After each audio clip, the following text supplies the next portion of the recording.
Magandang araw mga idol. Meron tayong mga idol dito. Totally hindi naman natin masasabing back job to mga idol. Ang problema kasi ginawa na kasi natin to dati mga idol eh. Ang problema nito dati ay wala siyang audio. Bali mga idol, nagpalit tayo ng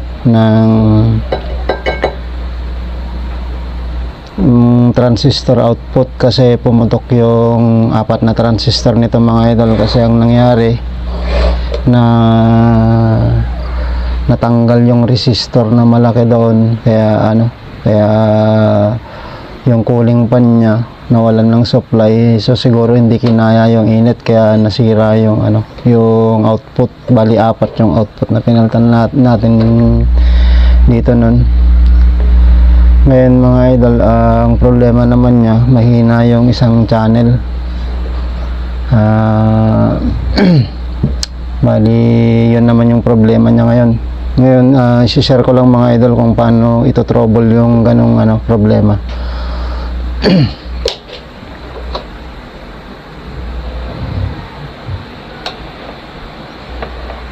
Bali mga idol,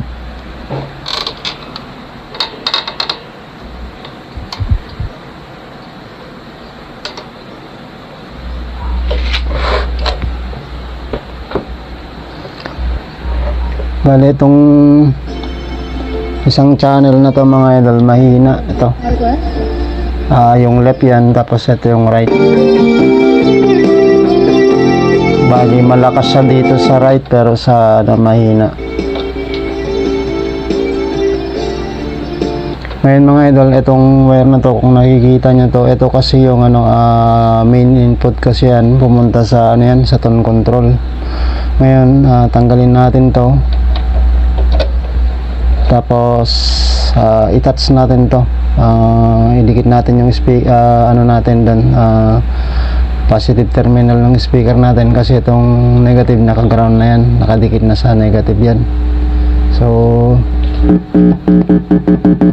yan, pag inawakan ko dito mga idol, malakas naman. Ngayon dito sa kabila, bali mga idol, pagka dito tayo, nagdirekta tayo dito sa main amplifier nya, okay naman yung audio mga idol, parehas naman sila.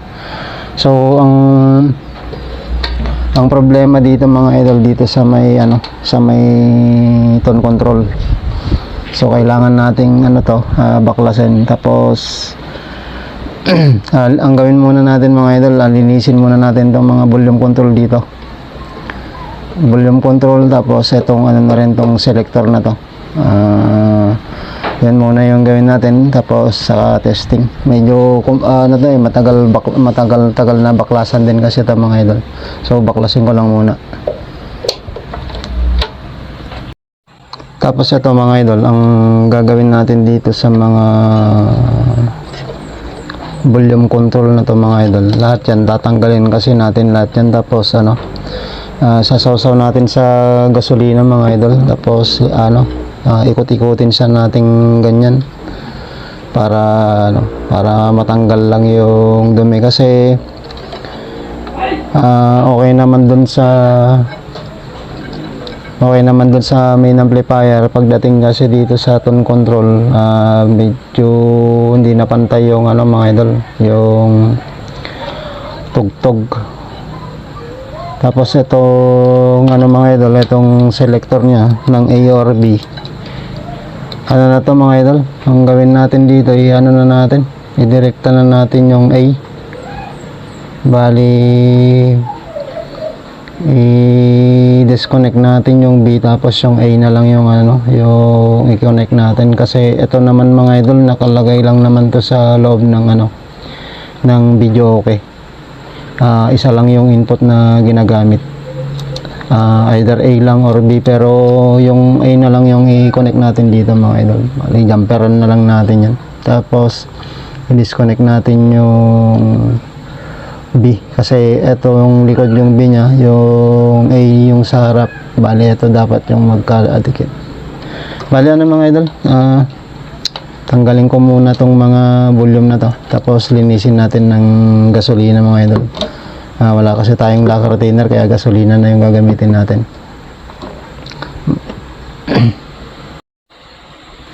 Ito mga idol, natanggal natin itong isang volume control. Ganito yung mga idol. Sausaw natin ganyan, tapos ikot-ikotin natin ganito mga idol. Hanggang sa parang yung lumuwag ng kaunting pihitin. Ayan, para matanggal yung dumi.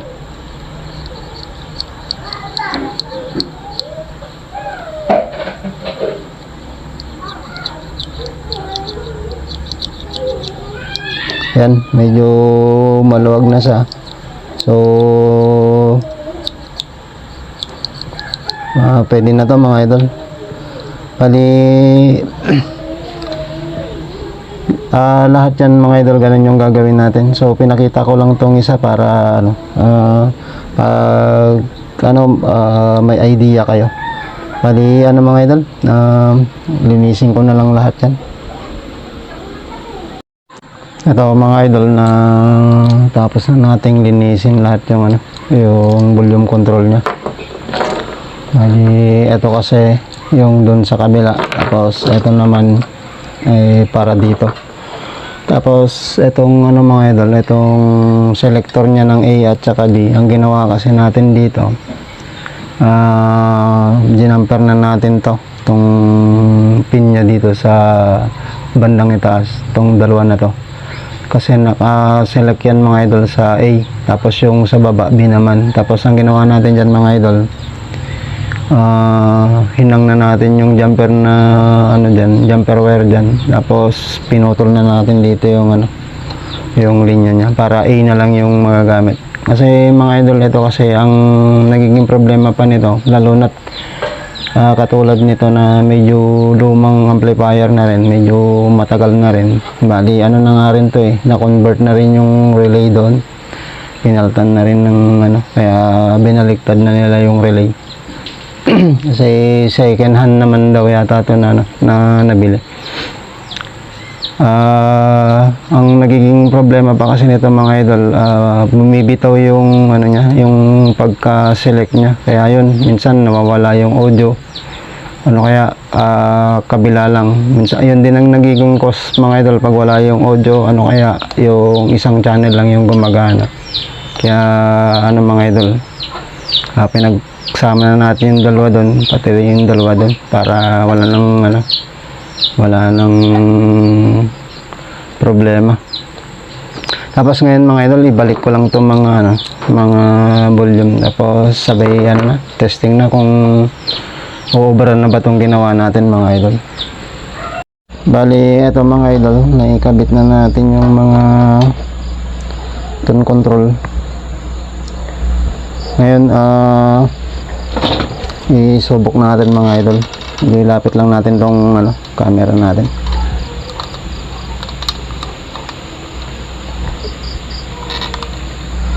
Tapos i-switch lang natin.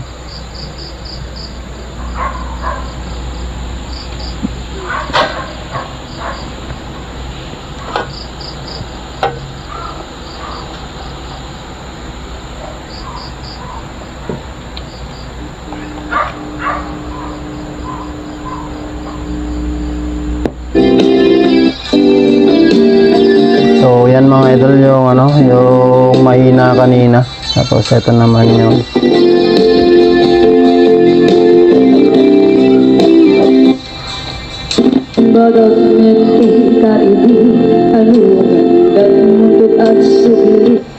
so mga idol, parehas na sila ngayon ng tunog.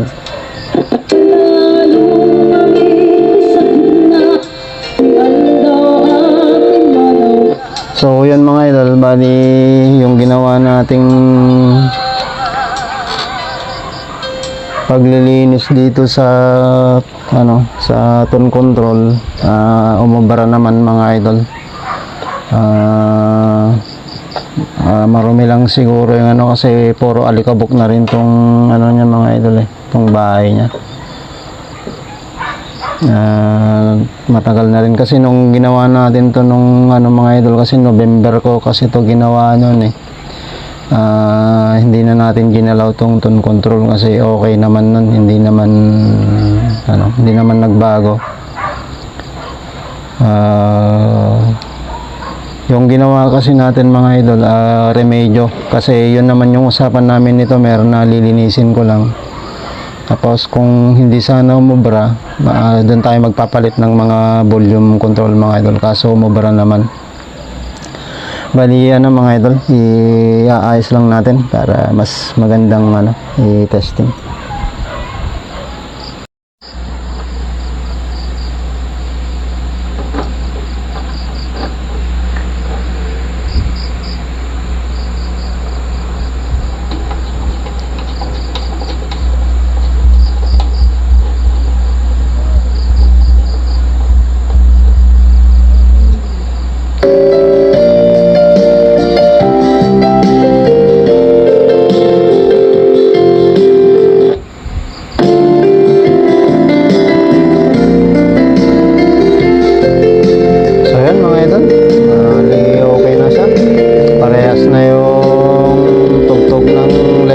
Channel niya mga idol.